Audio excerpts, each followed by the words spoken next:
Hello, this is William McKissock with Schooley Mitchell, your expense reduction consultant. And as you know, at Schooley Mitchell and on a personal basis, we love to promote other businesses on social media for free. Even though we're not a marketing company, we just like to give back to the community.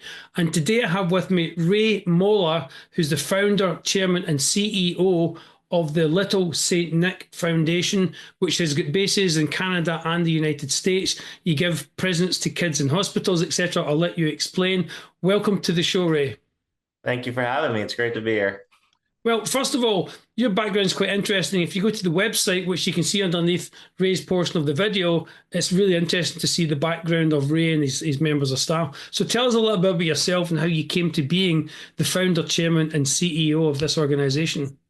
Yeah, so it began when I was just a kid. When I was 4 years old, I woke up one morning, had pain in both of my hips, and couldn't walk randomly. So my parents took me to the local children's hospital in New York, where I'm from, and it was super traumatic. No idea what was wrong with me, and nothing to do while I was there. Luckily, at the end of the day, I found out I had a rare hip joint disease. I say luckily because I was able to leave the hospital and deal with my hip joint disease for 2 years. I had to wear a brace on my legs for 12 hours a day. But I made a full recovery, and all I cared about at the time was I was able to be home. So my parents told me that children had to stay in the hospital for more than a day or for days or months or years. I just couldn't believe that. And I had this natural feeling of gratitude to want to do something. And with my birthday being Christmas Eve, I decided to give my birthday and Christmas gifts back to the hospital I was in when I turned 5. And it was just such a great feeling. I wanted to keep doing more. So the following holiday season, I went around asking friends and family for toy donations. And on top of my own gifts, gave about 3 times the amount from the year before. And at that point, my parents said, "We run an HVAC company, but if you want to keep doing this, we'll help you start a nonprofit." And that's how this all began. I grew up thinking of different ways to help kids in crisis in and out of hospitals from a kid's perspective of what I would want in these situations. So, visiting kids' bedside with toys, throwing hospital toy parties, our gift bag program, which is our most consistent program every day of the year now, granting wishes to kids, taking them on trips to New York City, et cetera, and really doing what we could as a family with my perspective of giving back of what another child would want. So, did that really up until I was 18. I came down to the University of Tampa for college with no idea what I wanted to do. And my parents honestly thought that was the end of the foundation.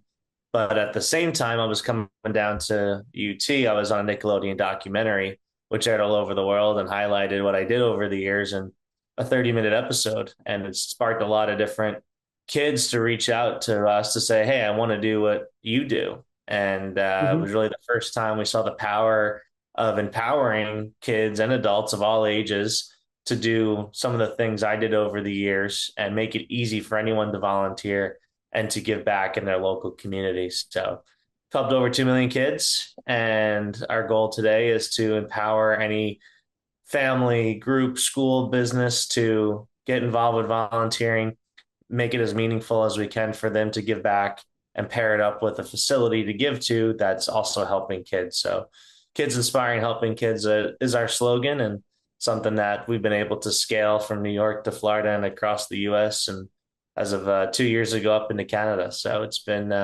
quite the journey. Pretty fantastic. Obviously, the name Saint Nick, if you're watching this, explain where the name Saint Nick was. I'm guessing Christmas has got something to do with it.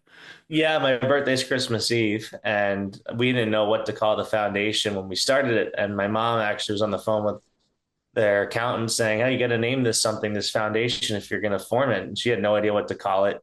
And on her desk was a little article that was written up about me giving back my toys when I was 6 that said Little Saint Nick gives back. So my mom said, "Let's call it the Little Saint Nick Foundation." And that's really how it came about. Very cool. Well, it makes sense. I mean, you did it at Christmas time. I mean, what a truly inspiring thing you've done and continue to do. It kind of blows me away that somebody would be so selfless in their whole life moving forward. So it's absolutely fantastic. So explain a bit more about what the foundation does and how people can get involved and how they can donate. Yeah, so on a simple level, when we started to have all these different groups of people and ages of children want to get involved, we had to say what can be easily duplicated, and that's really our gift bag program. So every day of the year in healthcare facilities of hospitals, urgent cares, behavioral health facilities, when a child enters, they've received this bag that really has this immediate relief of anxiety. So it goes back to what I would have wanted when I was in the hospital as a kid. Things like stuffed animals, coloring books, crayons, poppet toys, inspiration cards.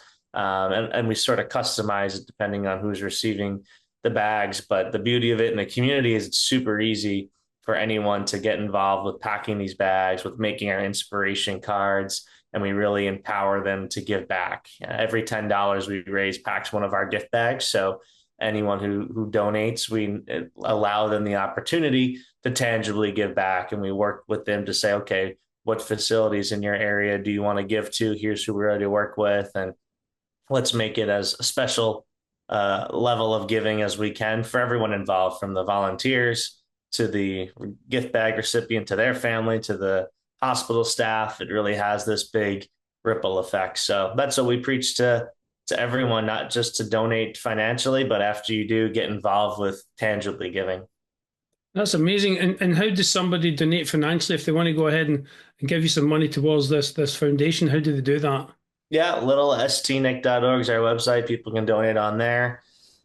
We also have a platform where all different groups can make their own custom campaign pages, which has been really fun, especially with university students doing competitive campaigns to fundraise to then work towards bag packing events. That usually gets a lot of camaraderie amongst groups together. So all of our information for donating, for sponsoring, for volunteering, our media inquiries are all listed on our website simply there, as well as the chapters that we have established relationships in across the US and Canada. So if you're watching this show, you can see underneath the Ray's portion of the video all his contact details and the website that he mentions there. If you want to donate, get involved, go to the website and you can reach out to Ray personally. Just go ahead and do it. It's absolutely fantastic. I think what you're doing is amazing because, as I say, it's such a selfless thing. I mean, it starts all the way back to a little boy giving away your Christmas presents. So tell us a little bit where you see the business going in the future. I mean, not the business that it's a non-profit, but the organization going in the future. Where do you see it heading? Yeah, I mean, our vision is to have a positive impact on every single person that we can. You know, we say that one gift bag has an impact of at least six people involved, from the people fundraising to packing the bags to giving it to a child, to their family, healthcare staff, et cetera.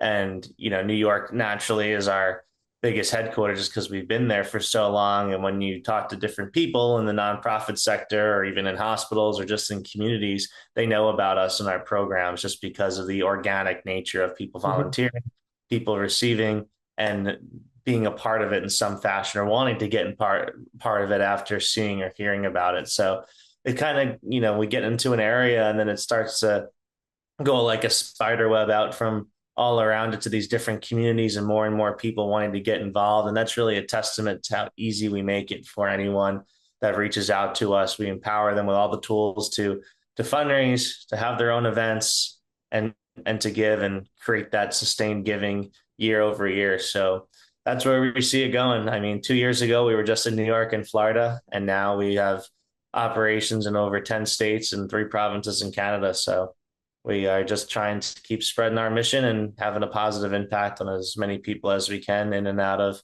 hospitals. Amazing. Well, if you're watching this, as you hear, Ray says it's so easy to get involved. It really is that easy. Get on the website, check out what you want to do to be involved, and just go ahead and do it. I mean, it is. I looked at the website. It is a very simple process to get Thank you. involved. Well, Ray, a little funny for the viewers that I called you Nick at the beginning of this, and we had to start recording again. Even now, I almost want to call you Saint Nick because it's kind of like you are the modern day Saint Nicholas, the what we hark back to Santa Claus from. So I'm going to call you Nick. No on. Well, anyway, Ray, thank you very much for coming on the show. I really appreciate it. What a fantastic foundation. Go ahead and support. Ray, thank you very much for being here and telling us all about it. Thank you for having me. This was great. Absolute pleasure. I'll now hand it over to Dave for the weather.